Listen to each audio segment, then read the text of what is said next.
শহীদ মিনারের মূল বেদিতে পুষ্পস্তবক অর্পণের জন্য মহামান্য রাষ্ট্রপতি এগিয়ে যাচ্ছেন, যাদের জন্য আজ আমরা মাতৃভাষায় মায়ের ভাষায় কথা বলার অধিকার পেয়েছি।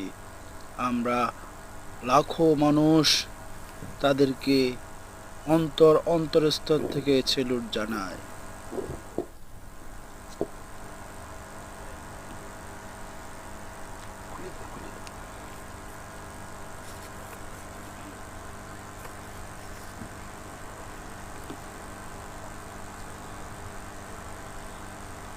ভাষা শহীদদের প্রতি শ্রদ্ধা জানাচ্ছেন রাষ্ট্রপতি মোহাম্মদ শাহাবুদ্দিন।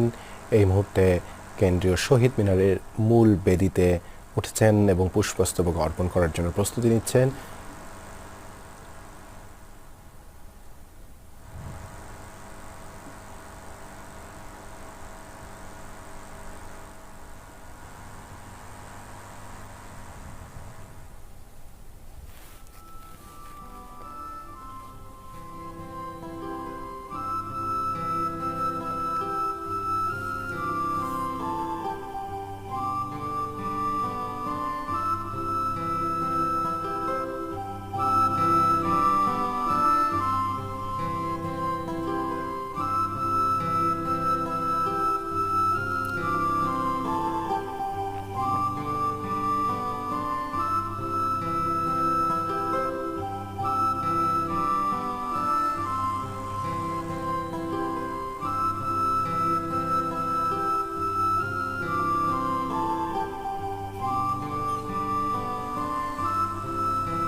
ভাষা শহীদদের প্রতি শ্রদ্ধা নিবেদন শেষে রাষ্ট্রপতি মোহাম্মদ শাহাবুদ্দিন কেন্দ্রীয় শহীদ মিনারের মূল বেদি থেকে নিচে নামছেন। আমরা সেই দৃশ্য দেখতে পাচ্ছি টেলিভিশন পর্দায়।